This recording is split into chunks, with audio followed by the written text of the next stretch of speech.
Okay, so here we are again. Unfortunately, this is conversation, unfortunately, it's conversation 3. Unfortunately, we are here. This is conversation 3.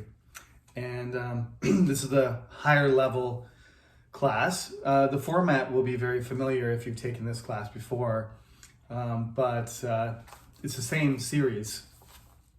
Basically, I just teach at a higher level. It's more complicated. The format's almost the same, just content and the ability of the students, competition is stiffer. So if you took this class with me, conversation or 1 or 2, you probably did online. You had to do it online because we never got into the classroom, even though we wanted to. So here we are again in the same situation, which is familiar to you. However, this class in particular, I would like to get into the classroom as soon as possible. The only reason I'm doing it like this is because the introduction doesn't really matter. There are students that are still joining the class, that are signing up. The class is full, so there should be between 17 and 20 students. I think there's 20. The problem is there's a huge number of cases right now, and I've received emails from students saying that they've tested positive and they can't come to class.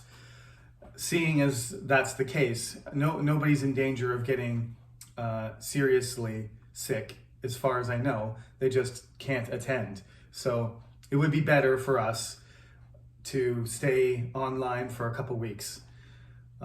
Each professor is deciding what they want to do individually this semester, but the majority of professors I've talked to have decided to keep their classes online until April. So just do online March.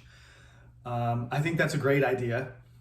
However, I think this class in particular, some of you I've taught 2 whole semesters online already. I don't want to waste any more time. It's not a waste of time because we're being careful, but the other classes I'm going to do that policy until the end of the month, but this class, I would like to do this class to introduce it because there are students that have not taken my class before. And then I would like to do 1 more class next week, same format, recorded. And then the 3rd week, we will meet in person. One of the reasons is our class is at 4 o'clock on Monday. If I got that right, room 501. And that's Monday at 4 o'clock. There's going to be less students in the building anyway. So I think there's a combination of factors here, including my own judgment, that suggests we should have an in-person class. I'm not using you as guinea pigs. I'm not testing to see if we get Omicron cases. I just think that conversation class is much better in the classroom. I hope you agree with me. If you strongly disagree with what my policy is, email me and we'll talk it over, okay? If you have some concerns. But I think most students want in-person classes. Most professors do too. It, of course, is convenient in a sense to not have to come to class, but you're missing out on some very important aspects of university when you stay in your home by yourself and watch your professor talk, okay? So today, this is our orientation. Next week, we're going to do it again one more time for the first chapter of the textbook. And after that, unless there's some disaster, we're gonna start the 3rd week. So the 21st of March at 4 o'clock, 501 in Mundehakyo, the Humanities College building. It's 5th floor at 4 p.m. We will start our in-person classes, okay? That's not a promise, but that's the expectation, okay? So, now that I've said all that big speech, that took longer than I expected, but just so you know, if you're in another class of mine, a composition class, a conversation class, or in my big class, the British and American culture class. Those classes are staying online probably until April. But this class, we will transition, like I said, on March 21st. That's the plan. Okay, so I'm holding the textbook here in my hand. Before I talk about the textbook, let me just briefly introduce myself. I often forget to do that because I'm not a new teacher anymore. I've been at Chungnam for 13 years. This is my 13th year teaching English in this department. I do like Chungnam and I do like lecturing, and that is why I've remained in Korea. I'm originally from Canada. I moved here to get a job and travel, and then I discovered that I liked to be here for a variety of reasons, and I got married and I have 2 kids as well. Normally that doesn't affect my professional job at all, but the last couple of years I've felt it necessary to say I do have 2 kids and I am married because the coronavirus has made things very difficult with, school, hagwons, canceling, testing, kids are sick and stuff like that. I try as much as possible not to disrupt any of our schedule, but occasionally there are emergency things that happen, and that would be the only reason, really, unless I had a car accident or some personal tragedy, some family emergency might come up. That hasn't happened, but my kids are kindergarten and elementary school, so sometimes they have recently had accidents or coronavirus testing, or their friends have got coronavirus. I've dodged the bullet. I'm vaccinated and boosted. I've had my 3 shots. I've been tested many times, always negative, but you never know. So there's my introduction. I'm Canadian and I like all the typical Canadian things plus other things. We like to think we're multicultural. It's true, there's lots of people from different parts of the world in Canada. I think Korea and Canada have a lot of similarities, and I would like to share, we often have international students here from other countries, countries in Europe, Africa, South America. I think the only continent I haven't had somebody from is Australasia. No Australian or New Zealand students yet, but I'm looking forward to that day. So whatever place you're from, the common bond we have is using English, and I'm an English expert. I've been a professor for almost 15 years, and mostly teaching ESL. Not 100%, but mostly. My second language is French, if you care to throw some French in there, but we can't do that in the middle of class because there's very few students that can follow. So same goes for other languages. When you're in our class, you have to use English. It doesn't matter if it's your first, second, third, or fourth language. We have to all use the same language in class. It's an English immersion class. I have lots of different hobbies. I wouldn't say traveling is a hobby of mine, but I enjoy traveling, and recently that's been taken away from us. So I hope those of you who have traveled over the last couple of years, I think it's changed quite a bit, and that's good for you. But we will definitely be talking about all kinds of different topics, ranging from sports and fashion to traveling and history and pop culture and so on. There's the textbook we have, this Takeaway English textbook has 10 chapters in it.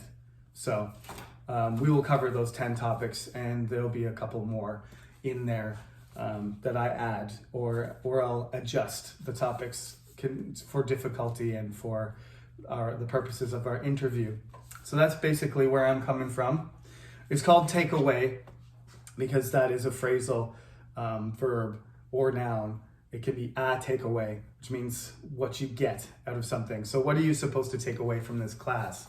I'm going to explain that in a minute. But first, let me just throw up the information here. We are in room 501, and our class is on Monday at 4. My office is directly below that in the 4th floor. Room number 436. You're welcome to come and visit me whenever you want. I don't really have office hours per se, and sometimes I'm recording when I'm in here, or sometimes I'm doing research, or I'm on Zoom these days, or I might be in a classroom. I'm a student and a professor at the same time. I have 10 classes this semester, so there's a good chance that I'll be busy if you don't make an appointment. So I highly suggest that if you want to talk to me, you send me an email first and say that you want to drop by, and then we arrange a time that's good for both of us, and then you come to the office. If that doesn't work for you, Zoom is fine, or send me an email. I don't really do consultation on the phone, so it's Zoom or email or make an appointment at my office, okay? That's my email address. That's the primary way to get in touch with me. We are using the Cyber Campus even after I stop uploading lectures and we go into the classroom. I'm still going to put notices up. I'm still going to ask you to submit assignments through the Cyber Campus because it's just very convenient. Rather than me collecting. I was old school until the coronavirus came, and then it was so difficult for me to collect things.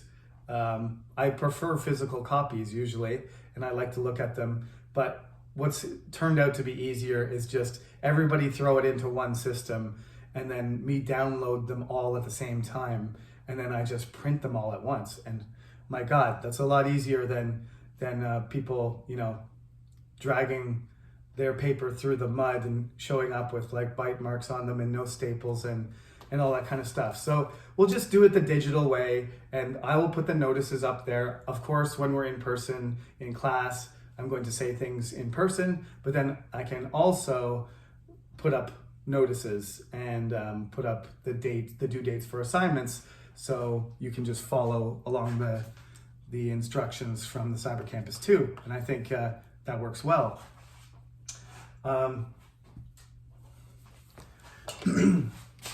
We are doing takeaway 4. Make sure you use takeaway 4, the blue one. There's red and green and purple. I use those for other classes. Make sure you get the last one, takeaway 4 in the series. Like I said, we're going to be online for 2 weeks, and after that, we expect to be in person for the rest of the semester, as long as it doesn't get even more out of control. As long as it stabilizes a little bit, that's what we'll do. Okay. I would like to know a little bit about you. We would probably do this in class. If on the first day, I would do my own little self-introduction like I did, and then we would have a little, conversation about different people. And if we had international students, especially, usually ask them, why they came to Chungnam and what their interest is in Korea and why they study English and what do they think about Daejeon and that kind of stuff. It's always fun. If you don't want to do that in front of everybody else, that's fine, but everybody gets a turn. So since we can't do that, I would like you to submit on the Cyber Campus, half a page, a paragraph, save it as a Word document file, and then submit it to me, and I will look them over. It is a personal thing. You don't have to share things you don't want to. Just talk about your interests in your life and your plans, who you are, where you came from, that kind of stuff. Show me your writing ability. It doesn't have to be perfect. It's not graded, so it's just, you have to do it. If you don't do it, you get 0. If you do it, you get 100%. That's it, okay? It's a little bit of a warm-up thing. But it's also just so I can get to know you a little bit before we suddenly see each other 3 weeks into the semester. Okay, so moving on. Next thing, how are you going to be graded? Everybody is always concerned about that, which is understandable, but I want to emphasize that I think the most important thing is that you get something you have a, takeaway. You get a takeaway. What's the takeaway from today's lecture? I want to, as I do with all of my conversation classes, I want to emphasize that don't quantify your improvement by the number of new words that you know by the end of the semester, or how if you make less, you feel like you make less mistakes after 3 months of conversation 3, you're more accurate by 5% or something like that. I think that's a mistake.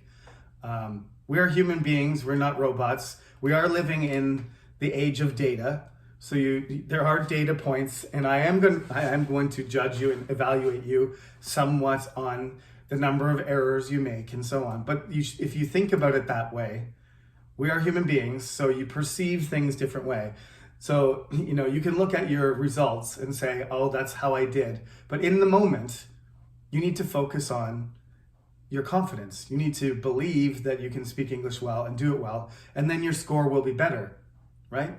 If you go into the interview too nervous, anxious, and afraid, you're going to get a lower result. Your mindset is going to affect the data, in other words, okay? So don't worry about the numbers, just worry about developing yourself. Make an effort and the numbers will improve. They will reflect your effort, in other words. So the takeaway for today is build your confidence. Don't be afraid to make mistakes. Don't be afraid to talk to people in English. Don't apologize. The first sentence out of your mouth shouldn't be 한국 말 잘 못해요. That's my line, because my Korean is not good and I am not confident. But I'm not a Korean literature major. I came to Korea when I was 25. I didn't even know the word kimchi before I came here. I'm not joking. In 2006, Korean culture wasn't nearly as famous. There was no Gangnam style. There was Gangnam. There's no Gangnam style. There's no BTS. There was no Parasite yet, right? There was no Winter Olympic Games. There was no Kim Yana yet. The only thing we knew was Seoul Olympics, World Cup 2002, and North Korea was a dangerous country. I didn't really know very much about Korea other than the Korean War and a few other things. Isun Shin I knew because of a strange thing, a computer game I played had civilizations, and you could play the Korean civilization, and turtle ships were involved. So, I didn't know anything about the language, so that's my excuse. But you're English majors. So you don't introduce yourself by saying, I'm sorry, I don't speak English well. I'm sorry. That's a bad sign. That means your confidence is low. The reason that I say that is to excuse myself. Don't excuse yourself. Don't start your presentation by saying my English is... People are going to know. You don't need to tell them. If your English is bad, they'll let you know, or they'll think it, no matter what you say. So, be confident. Be confident. That's the most important thing. Everybody's level is a little bit different. Lots of people have accents, that's fine. And people have different strong points and different weak points, right? Native speakers too. If you go to America, you might discover some people speak English better than others, even though they only speak one language. So don't be afraid. Be confident. When I'm evaluating you though, this is how it breaks down. Effort in class is number 1. You can't just be there and be asleep and not pay attention.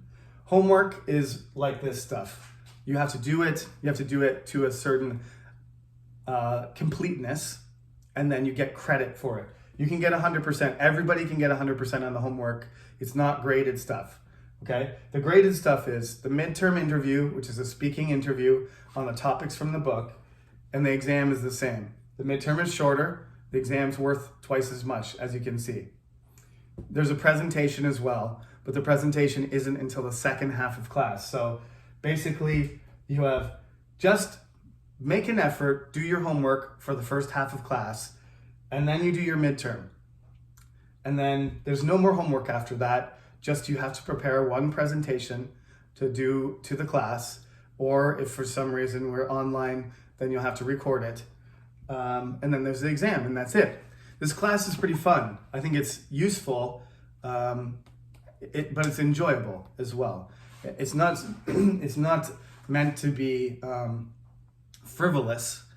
It's meant to be important, but it's also just the atmosphere of the class is good. You don't have to sit there and struggle and memorize, and and write long essays or anything. Not that I'm, making everybody write essays all the time, but it's a much more lighthearted atmosphere than another kind of class that has, really difficult critical thinking, and we will do critical thinking, but difficult texts to understand and stuff like that. So it's a little bit more flexible. Free talking's more fun than sitting, reading Wuthering Heights. I think we can agree. Okay, so primary, things to develop in the class are your ability to discuss, present, do well in an interview, and make conversation. 12 years ago when I did this class, first time, 13 years ago, one of the students said, "I love this class, professor, but I'm just wondering how it should be applied," right?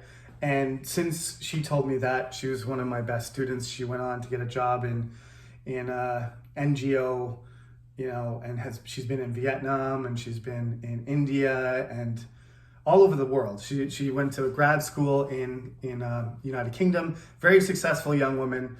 So she had the right idea. These are the things that are useful for your job, for your life, for your development, right? These are the core skills that I evaluate, basically, right? How good is your fluency? How well can you construct sentences? Your vocabulary, your grammar, your pronunciation, and what is the content? What is it in what you say? That's how I'm going to judge your presentation and your speaking tests. In addition to that, though, there are some sort of general things that you also acquire when you're doing this class. These are more important in composition when you're writing, or being organized, being logical, and developing arguments. But still, debate, discussion needs to be, in spoken language, needs to follow these principles as well. If they don't, then the discussion breaks down. Just watch any political debate, including the one last week where Lee Jae-myung and Yoo Suk-yeol, if I'm saying their names properly, and I know there's a few others in there, An Chol-soo and I don't know her first name, Mrs. Shin. They all were talking to each other, and sometimes it breaks down, right? The discussion breaks down and they talk over each other and they're being illogical and stuff. That's because speaking involves these things too. And politicians, professional politicians, even have, trouble with these things too. It's very, very high level skill sometimes. When Donald Trump and Joe Biden were debating several years ago before the election, Joe Biden said, "Would you shut up, man?" Just because he couldn't handle the fact that Donald Trump doesn't know the rules and doesn't know how to be organized and logical. He's just talking like he's in high school or something. So he was just like, "Would you shut up, man? It's not your turn to speak." So, in the background, we have all these things. Everybody has to follow, this kind of organizational scheme of speaking. Otherwise, you end up, everything breaks down and the discussion falls apart. Same thing goes for casual conversation. As you know, people get frustrated and they just walk out if you don't follow the rules. So in the softer side of what I just said, aside from all, presidential, political, and serious presentations, there's a tone, right? There's a mood and a tone when you're speaking, and you have to be sensitive to that. Is it happy? Is it sad? Is it angry? Is it funny? Is it serious? You have to be sensitive to that too. Some cultures, manners are tied up in this too. Showing respect, body language, levels of formality in the language itself, all of those things. You can accidentally insult people very easily sometimes. That's the real reason I say 한국말 잘 못해요. The first reason is because my Korean is not very good. The second reason is to let them know that my accent or the words that I use, especially if I'm talking to a 할머니 or an ajumma or a 할아버지, and they can't hear, even though I'm trying to say the words and I know the word I'm trying to say, they can't. I'm giving them the warning that my Korean's not going to sound that smooth. But the third reason is if I say it in an informal way, which is not respectful, I want them to understand. Okay? That's the reason why I say, I'm sorry, I don't speak Korean very well. All right? But in English, the culture is a little bit different. You don't need to say that. I think I do when I'm speaking Korean, but I think you can skip that because it's just a signal to everybody else. You know, there's a billion people that speak English as a second language. You're not the best or the worst, so you don't need to excuse yourself. Okay? So this class should be good. The Conversation 3 class is usually my favorite class of all of them because you are all mature, you've practiced your English, you're interested in studying well, you're not lazy, right? I hope not. Most of you are not lazy, and so the class is, has more energy. So I look forward to seeing you in person, but for now, please do your homework, and next week, buy this book. Next week, please come into the classroom. Please don't come into the classroom. Excuse me. Next week, one more online lecture. And then on the 21st, let's meet upstairs, 4 p.m. Monday for the rest of the semester, okay? Take care of yourself. Don't get sick. And have a good week.